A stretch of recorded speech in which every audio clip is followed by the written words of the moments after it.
چیونٹی کے نام پر اللہ نے سورت رکھ دی. پیچھے میں آپ کو بہت ساری سورتوں کے نام یاد کرا آیا ہوں. ایک سورہ نحل بھی ہم نے پڑھی تھی.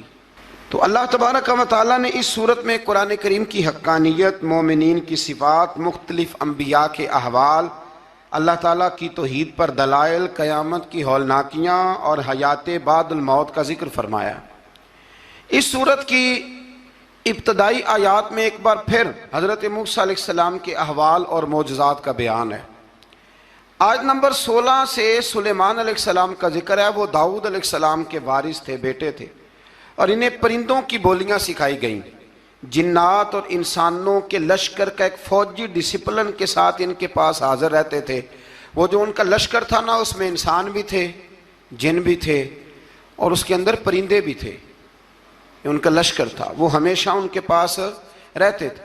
حضرت سلیمان علیہ السلام گزر رہے تھے تو ایک مقام سے آپ گزرے جہاں چیونٹیاں بڑی کثرت کے ساتھ تھیں. تو ایک چیونٹی جو ان چیونٹیوں کی سردار تھی، ان چیونٹیوں کی بڑی تھی، اور مفسرین کرام نے یہ بھی لکھا ہے کہ وہ تھی بھی، ایک آنکھ اس کی کوئی نہیں تھی، ایک ٹانگ اس کی کوئی نہیں تھی، لیکن اس حال میں بھی وہ چیونٹی جو تھی وہ چیونٹیوں کی قیادت کر رہی تھی. تو حضرت سیدنا سلیمان علیہ السلام کا لشکر جب وہاں سے گزرا تو وہ کہنے لگی یا ایھا النمل ادخلوا مساکنکم، کہنے لگی چیونٹیوں اپنے بلوں میں گھس جاؤ، کہیں ایسا نہ ہو کہ سلیمان علیہ السلام کا لشکر بے دہانی میں، سلیمان کا لشکر توجہ نہ کرے اور تمہیں پاؤں کے نیچے مسل دے. لہذا اس طرح کرو کہ تم اپنے اپنے بلوں میں گھس جاؤ. حضرت سلیمان ابھی 3 میل دور تھے. تمام مفسرین نے لکھا ہے 3 میل دور تھے. تو وہاں سے چیونٹی بول لی تو قرآن کہتا ہے کہ حضرت سلیمان اس کی بات سن کے ہنس پڑے. فتبسم ضاحکا، آپ اس کی بات سن کے ہنس پڑے کہ دیکھو یہ چیونٹی کیا کہہ رہی ہے. ذرا غور کرنا بات پر کہ حضرت سلیمان 3 میل دور فاصلے پر چیونٹی کی بات بھی سن لیتے. مولوی نے قرآن کی آیت پکی یاد کر لی، انا بشر مثلکم، کہتا ہے حضور نے کہا میں تمہاری طرح کا بشر ہوں. نبی ہماری طرح ہوتے ہیں جی. تو وہ تو 3 میل دور چیونٹی کی آواز سن لیتے تھے. اس کے کان میں چیونٹی رکھو بلا، اسے کہو کہ بتا بلا کیا کہتی ہے. کچھ بتائے گا پھر دوڑ لگا دے گا شاید. کان میں رکھو، اس کو کہو بتا چیونٹی کیا کہتی. اور اگر یہ لفظ نہ ہوتے قرآن کے کہ جب انہوں نے سنا تو ہنس پڑے، یہ جملے نہ ہوتے تو شاید اس کو بھی نہ مانتے. لیکن حضرت سلیمان نے سنی چیونٹی کی بات. اور اب اگلی بات کہنے لگا ہوں، بڑے خوبصورت لفظ لکھے ہیں مفسرین نے. فرماتے ہیں دیکھو ایک چیونٹی نے ایک جملہ بول کے، ایک چیونٹی نے ایک جملہ بول کے اپنے قبیلے کی خیر خواہی کی تو رب نے اس کا جملہ بھی قرآن میں بیان فرما دیا. تو جو ساری زندگی لوگوں کو جملے بول بول کے کہے رب رسول کی طرف آ جاؤ، تو اللہ قیامت میں اس کی بات کو قائم نہیں فرمائے گا. جو بھی کسی کی خیر خواہی کرے وہ ایک جملہ بول کے کرے، اور ہو بھی چیونٹی. تو اگر اللہ اس کا ذکر قرآن میں باقی رکھتا ہے تو میں اور آپ اگر کسی کی خیر خواہی کریں گے تو انشاءاللہ ذکر باقی رہے گا. شرط یہ ہے کہ کریں خیر خواہی. خیر خواہی کرو کسی کی، ایک جملہ بول کے بھی کرو، چیونٹی بھی ہو تو اللہ قرآن میں ذکر باقی فرما دیتا ہے. تو اللہ تبارک و تعالیٰ نے اس بات کا ذکر قرآن مجید میں فرمایا. اس پر کئی کچھ لکھا ہے. اسی طرح سے ایک بات اور لکھی ہے ہمارے مفسرین نے کہ حضرت سلیمان ایک دن اسی طرح نکلے، قحط پڑ گیا تھا، بارش نہیں ہوتی تھی. تو حضرت سلیمان باہر میدان میں نکلے دعا کرنے کے لیے، خشک سالی تھی. تو جب آپ گئے تو ایک چیونٹی اپنے پر پھیلا کے دعا مانگ رہی تھی.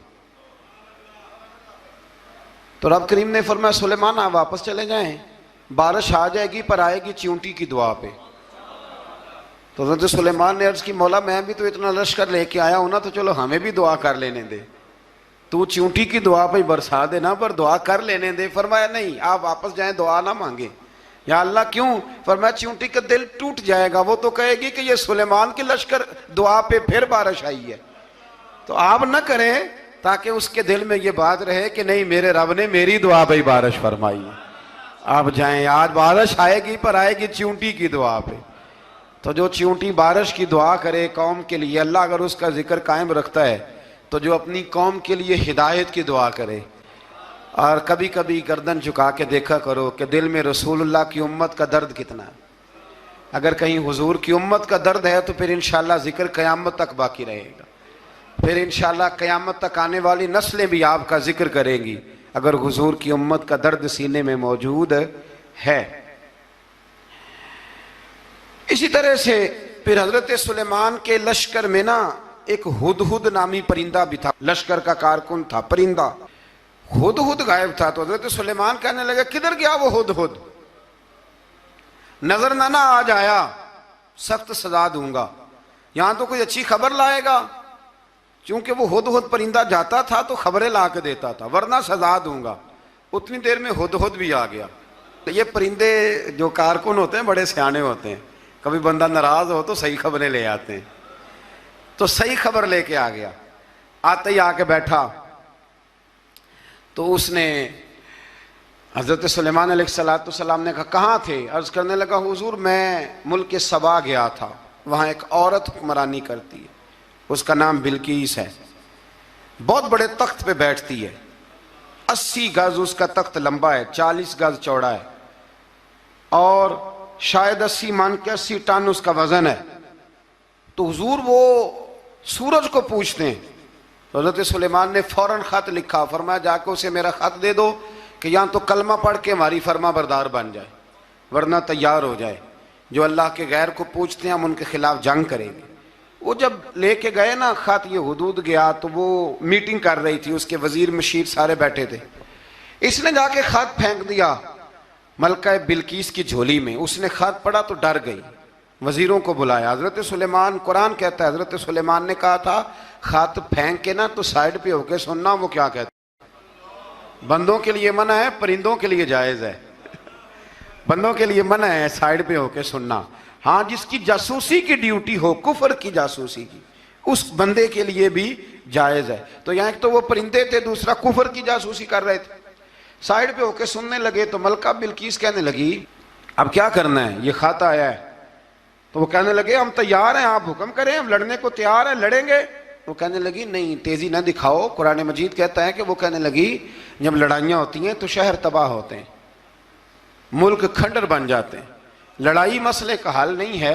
انہوں نے کہا کہ میں نبی ہوں، تو ایک دفعہ آزما لیتے ہیں کہ نبی ہیں کہ نہیں، معاذ اللہ آزما لیتے ہیں۔ کہا کیسے؟ کہنے لگی تحفے تائے بھیجتے ہیں، اگر مال پر دل للچا گیا تو پھر نبی نہیں بادشاہ ہے، اور اگر مال پر دل للچایا نہ تو پھر اللہ کے کامل بندے ہیں۔ یہ فرق اس نے اس وقت بیان کیا۔ اس نے 500 کنیزیں، 500 غلام، بڑے شاندار لباس پہنا کے، 500 گھوڑا بڑا تگڑا، اس کے اوپر مال و اسباب رکھ کے تیاری کرا کے حضرت سلیمان کی طرف بھیجا۔ ہدہد پہلے سے خبر لے کے آ گیا، حضور اس نے یہ پروگرام بنایا ہے۔ وہ جب آیا سارا کچھ تو حضرت سلیمان دیکھ کے جلال میں آ گئے، فرمانے لگے اسے جا کے کہہ دو تو مجھے کیا تحفے بھیجے گی، میرے رب نے مجھے مالا مال فرمایا ہوا ہے، انہیں مالا مال کیا میرے مالک نے، جا اسے جا کے کہہ تو کیا تحفے دے گی۔ جب رب دیتا ہے تو پھر کوئی کمی نہ وہ نہیں چھوڑتا۔ بندے کیا دے سکتے ہیں، بندے تو بیچارے 10 دے کے تو 10 دن ان کی آنکھیں نہیں کھلتی۔ فرمایا مجھے اللہ نے جو دیا ہے کیا بات ہے اس کے دینے کی، تو فرمایا اسے کہو یا فرما بردار ہو کے آ جائے یا جنگ کے لیے تیار ہو جائے، ہم اسے اس کے شہر سے ذلیل کر کے نکال دیں گے۔ اس نے جا کے جب پیغام دیا تو اور ان لوگوں نے بھی آ کے بتایا کہ وہاں تو ہم عجیب منظر دیکھ کے آئے ہیں کہ جانور بھی ہاتھ باندھے کھڑے ہیں، وہاں تو جنات، سرکش جنات کھڑے ہیں، وہ بادشاہ نہیں وہ نبی ہیں۔ وہ جو 500 غلام اور 500 کنیزیں گئی تھی حوال سنایا آ کے۔ تو ملکہ بلقیس نے پھر خط لکھا کہ میں فرما بردار ہو کے آ رہی ہوں۔ معنی کیا ہے؟ میں کلمہ پڑھنے کے لیے آ رہی ہوں۔ تو حضرت سلیمان نے کہا بھئی اب اس طرح کرو، ذرا فرش بچھاؤ۔ انہوں نے فرش بچھایا، اس طرح کا کہ اوپر فرش تھا، نیچے مچھلیاں تیر رہی تھیں، لگ رہا تھا دریا ہے۔ ڈیوٹی لگا دی، جنات نے بچھا دیا۔ ادھر حضرت سیدنا سلیمان فرمانے لگے اب چونکہ مان کے آ رہی ہے تو اسے اپنی نبوت کی علامتیں بھی دکھانی ہیں۔ اس نے تخت بڑا شاندار بنوایا تھا، اور خواتین میں جو عادتیں خواتین والی ہوتی ہیں وہ جاتی نہیں، وہ 7 کمروں میں نا پیچھے اپنا تخت رکھ کے تو 7 دروازے بند کر کے آئی۔ اس زمانے میں ایک رواج تھا، وہ زلیخا نے بھی 7 دروازے مکفل کے، ایک رواج تھا۔ ایک کمرہ، پھر کمرے کے پیچھے کمرہ، پھر اس کے پیچھے کمرہ، پھر اس کے پیچھے کمرہ، اور اس کو بڑے موٹے تالے لگائے جاتے تھے، اور فلسفہ یہ تھا کہ ایک تالا توڑے گا کوئی تو جب تک سپاہی آ جائیں گے، اور اگر اس کے توڑنے تک نہ آئے تو دوسرے کے توڑنے تک آ جائیں گے، اور اس کے توڑنے تک نہ آئے تو ساتویں تک تو آئے جائیں گے۔ یہ ان لوگوں کا نفسیاتی معاملہ تھا، سوچ تھی۔ 7 کمروں میں مکفل کر کے نہ وہ نکلی تو حضرت سلیمان علیہ السلام کہنے لگے بھئی مجھے اس کا تخت چاہیے اس کے آنے سے پہلے، اس کے آنے سے۔ اس واقعے کی کیا ضرورت تھی قرآن پاک میں؟ یہ کیا حاجت تھی یہ تخت والی ساری بات قرآن نے کیوں بیان کی؟ پوچھیں آپ اپنے دل سے بھی اور انکار کرنے والے منکرین سے بھی، اس کی کیا ضرورت تھی؟ وہ جو کہتے ہیں جی ولی کی کرامت کی کیا ضرورت ہے، سیدھی سیدھی نماز پڑھو، روزہ رکھو، حج کرو، زکوٰۃ دو، تو پوچھو ان سے ایک سورت نمل کے اندر اس ساری تفصیل کی کیا ضرورت تھی؟ ختم ہو گئی جب وہ کلمہ جو پڑھ رہی ہے، تو پھر اس سارے واقعے کو رب کیوں بیان فرماتا ہے؟ حضرت سیدنا سلیمان فرمانے لگے تخت چاہیے، اور چاہیے اس کے آنے سے پہلے۔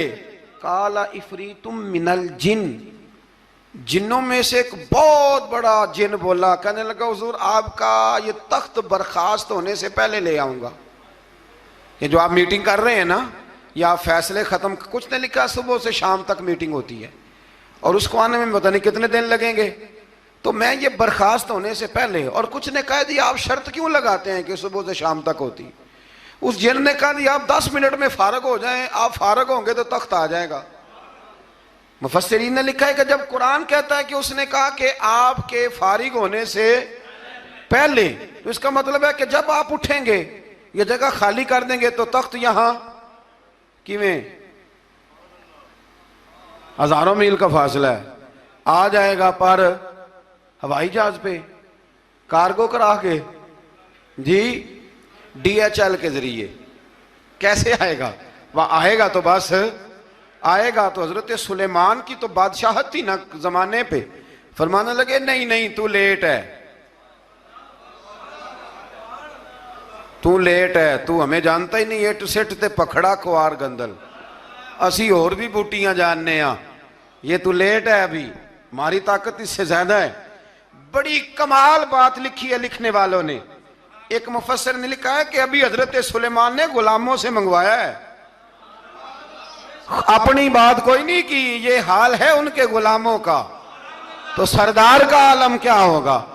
حضرت سلیمان کہنے لگے بھی جلدی جائیے۔ قال الذی عنده علم من الکتاب انا آتیک بہ قبل ان یرتد الیک طرفک، تو اٹھا ان میں سے وہ جس کے پاس کتاب میں سے علم تھا، ساری کتاب کا بھی نہیں، علم من الکتاب، کتاب، وہ اٹھے جن کے پاس کتاب میں سے علم تھا، تو وہ اٹھ کے کہنے لگے حضور میں لے آؤں گا، کب؟ آپ کے آنکھ جھپکنے سے، نہیں آنکھ جھپکنے سے، بندہ تھا جن تھا، جن کی تو بات مانی نہیں انہوں نے، کیا کہا؟ آنکھ جھپکنے سے، میں آنکھ جھپکنے سے پہلے لے آؤں گا۔ تو حضرت سلیمان کہنے لگے تو ٹھیک ہے چل لا، پھر لا، پھر آنکھ جھپکنے سے بڑے ہی نادان نہیں، پھر غصہ نہیں آتا ان پہ، پھر غصہ نہیں آتا۔ میرے شیخ کامل، مرشد اکمل، شیخ بحر و بار، حضور غوث پاک جیلانی، حضرت غوث اعظم یوں کر کے شاگردوں کو، مریدوں کو سبق پڑھا رہے تھے، پڑھاتے پڑھاتے ہاتھ آگے کیا، اور جب ہاتھ واپس آیا تو بھیگ گیا تھا سارا۔ تو شاگرد کہنے لگے حضور یہ کیا ہے؟ فرمایا تمہیں نہیں سمجھ آئے گی، چھوڑو تمہارے والی بات نہیں، خاصاں دی گل آمہ آگے نہیں مناسب کرنی، رہنے دو تم۔ کچھ وقت گزرا تو کچھ لوگ آ گئے، ابھی کلاس ختم نہیں ہوئی تھی، کپڑے بھیگے ہوئے ہو، وہ شاگرد پہلے ہی منتظر تھے، کہا تمہیں کیا ہوا؟ کہنے لگے دریا میں جا رہے تھے، اچانک ہچکولیں آنے لگے، تو ہم نے کوئی کسی بے عمل کا بازو تو نہیں نہ تھاما، ہم غوث اعظم کے ماننے والے ہیں، تو دریا میں کہا یا شیخ عبد القادر جیلانی شیئا للہ، اللہ کے راستے میں مدد کرو، تو کہنے لگے بس ایک ہاتھ ہی آیا ہے، اور یوں کشتی کھینچ کے باہر نکالی ہے. تو اب وہ شاگرد سارے چپ کر گئے, کہنے لگے جواب کیوں نہیں دیتے؟ انہوں نے کہا تم نے ہاتھ دیکھا ہے پہنچتا ہوا, اور ہم نے ہاتھ دیکھا یہاں سے جاتا ہوا. تم نے پہنچتا ہوا دیکھا ہے تو ہم نے. حضرت بہاؤالحق نقشبند بخاری, ان کی ایک مریدنی تھی, اوپر چبارے پہ کسی نے اس کی عزت پہ ہاتھ ڈالا, چبارے پہ اوپر والی منزل پہ. اس مریدنی نے اپنی عزت بچانے کے لیے چھلانگ لگا دی. جب وہ نیچے گر رہی تھی تو حضرت بہاؤالحق نقشبند بخاری پہنچ گئے. نیچے کوئی ایسا بندوبست کر دیا, کوئی چارپائی بچھا دی, کوئی ایسا جس پہ وہ آ کے آرام سے گری اور بچ گئی. حضرت صاحب کی طرف دیکھ کے کہنے لگی حضور آپ کب آئے؟ فرمانے لگے پتر جب تو چبارے سے چلی تھی تب میں بخارے سے چلا تھا. جب تو چبارے سے چلی تھی نا تب میں بخارے سے چلا تھا, اور تیرے نیچے آنے تک میں بھی پہنچ گیا ہوں. میں بھی مالیدہ کم راکھی کرنا, پھل کچے ہون یا پکے, اے پیر مریداں دے سر تے ہی رہندا ہے. اے جھوٹے ہون یا سچے, یہ پکی غلامی کریں یا کچی کریں, پیر کی بھی مجبوری ہوتی ہے. کیا کریں, پیر مریداں دے سر تے ہی رہندا ہے. اے جھوٹے ہون یا سچے, کیا کیا جا سکتا ہے؟ لیکن نا نافرمان بیٹے کا بھی تو جائیداد میں حصہ ہوتا ہے نا. نافرمان بھی ہو تو جائیداد میں حصہ تو, چلو باپ ناراض رہے گا تو اللہ ناراض رہے گا, بات الگ ہے, پر جائیداد کا حقدار تو ہے نا, چاہے نافرمان ہی ہے. پیر مریداں دے سر تے ہی رہندا ہے. اے جھوٹے ہون یا. پھر وہ تخت آ گیا تو حضرت سلیمان سے پوچھا یہ کیا ہے؟ قال ھذا من فضل ربی. فرمانے لگے کچھ بھی نہیں. حضرت سلیمان کہنے لگے یہ میرے رب کا فضل ہے. شاید سب مفسرین نے بڑی بڑی باتیں کی ہوں, پر یہاں ایک قاضی ثناء اللہ پانی پتی رحمت اللہ علیہ کا فقرہ میں پڑھ رہا تھا, بڑا مزہ آ رہا تھا. قاضی صاحب فرمانے لگے اس آیت پہ, قاضی صاحب کہتے ہیں جن پر نرا فضل تھا, ھذا من فضل ربی, نرا فضل. فرمایا ان کی تو اتنی طاقت ہے کہ وہ ہزاروں میل دور سے 80 گز لمبا 80 گز چوڑا تخت آنکھ جھپکنے سے پہلے لے آتے ہیں, اور جن کے بارے میں اللہ فرماتے ہیں وَبَشِّرِ الْمُؤْمِنِينَ بِأَنَّ لَهُم مِّنَ اللَّهِ فَضْلًا كَبِيرًا. فرمایا محبوب اپنے غلاموں کو خوشخبری دے دیں, باقیوں پہ نرا فضل تھا, ان پر تو فضل کبیر ہے, ان پر تو بڑا ہی فضل ہے اللہ کا. تو فرمایا جن پر فضل کبیر ہو, ایک نہیں, اس پر میں بڑے دلائل دے سکتا ہوں. کرامات اولیاء پر میں بڑے ہی دلائل دے سکتا ہوں, بڑے. غوث اعظم رضی اللہ تعالیٰ عنہ کے پاس بادشاہ آیا تو کہنے لگا پیر تب مانوں گا جب سیب کھلائیں گے. سیب کا موسم ہی نہیں تھا. تو حضرت صاحب آتے ہی اسے کہنے لگے اب تو میری ولایت کو سیبوں پہ تو نہ تول, اب سیب کھلائے تو ولی یا نہ کھلائے تو ولی کوئی نہیں, یہ تو اب میری ولایت کو سیبوں پہ تو نہ تول. تو حضرت صاحب نے یوں ہاتھ اٹھایا تو اللہ نے 2 سیب عطا فرمائے. تو وہاں جملہ ہے حضور غوث اعظم کا, فرمانے لگے اگر اللہ حضرت مریم سلام اللہ جو بنی اسرائیل کی ولیہ ہیں, ولی ہے نا, وہ نبی تو نہیں نا, عورت نبی نہیں ہو سکتی. فرمایا اگر اللہ انہیں بغیر موسم کے پھل دے سکتا ہے, میں تو محمد عربی کا نوکر ہوں. فرمایا اب نہ 2 سیب آئے تھے, تو وہ کہنے لگا میرے تو دل میں 1 سیب تھا نا, تو حضور غوث اعظم نے نا 1 سیب مجھے دیا, 1 میں نے کھایا تو 1 غوث پاک کھانے لگے. کہتے ہیں میں نے وہ منہ میں رکھا, ذرا ترش تھا, تو میرے چہرے کا وہ رنگ دیکھ کے نا, اثر دیکھ کے کہ تلخی محسوس, تو غوث اعظم کہنے لگے میرے والا کھا. تو 1 انہوں نے کاٹ کے ٹکڑا دیا, کہتے کھایا تو بڑا میٹھا تھا. تو میں نے کہا حضور آئے تو دونوں ہی غیب سے ہیں, تو آپ کے والا میٹھا ہے میرے والا کڑوا ہے. تو آپ فرمانے لگے آئے تو دونوں غیب سے تھے, پر ایک کو ذرا ظالم کے ہاتھ لگ گئے ہیں نا, اس کو تنبیہ بھی کر دی کہ ظلم سے باز آ جا, تنبیہ بھی کر دی. فرمایا ہاتھ ظالم کے لگے اس لیے ترش ہو گیا, سیانا بن. 1 نہیں 20 درجنوں. لیکن پتہ نہیں کیوں لوگ اڑ گئے, پتہ نہیں کیوں کڑ کے آ گئے کرامت اولیاء کے معاملے میں. بالکل. اور پھر کسی حدیث میں یہ نہیں آیا کہ اس زمانے میں ولی ہوں گے تو اس زمانے میں ولی نہیں ہوں گے. حضور نے فرمایا میری امت کبھی گمراہی پر جمع نہیں ہوگی. اقبال کہتے ہیں اولیاء کیا ہوتے ہیں, اولیاء کیا ہیں, جواسیس القلوب. اقبال کہتا ہے ولی کا بہت بڑا ولی تم نے دیکھنا ہو تو اسے دیکھو جو تیرے دل کا جاسوس ہے. چلو یہ مشکل بات ہے, میں نہیں چھیڑتا, لیکن جو تیرے وہ جاسوسی کرتا ہے, پر کرتا ہے تیرے دل کی, وہ تیرے دل کا جاسوس ہوتا ہے ولی. اور اس پر حضور کی حدیث ہے, فرمایا اس کی فراست قلبی سے ڈر, یہ اللہ کے نور سے دیکھتا ہے. ڈر اس کی فراست قلبی سے، اللہ توفیق عطا فرمائے۔ بہرحال اس ولی کا نام تھا آصف بن برخیہ۔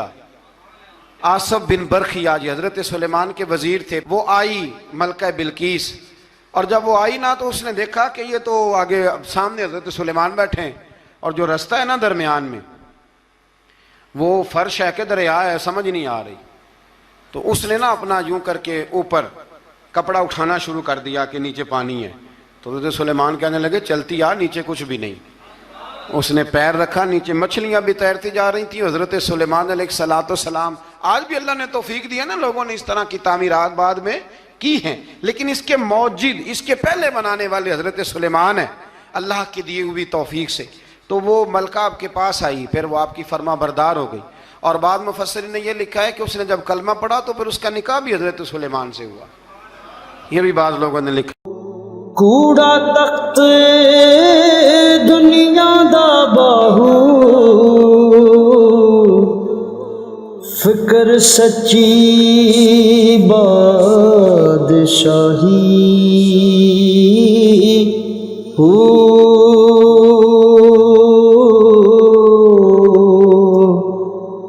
جس دل سے اللہ دا چمکے، عشق بھی کردہ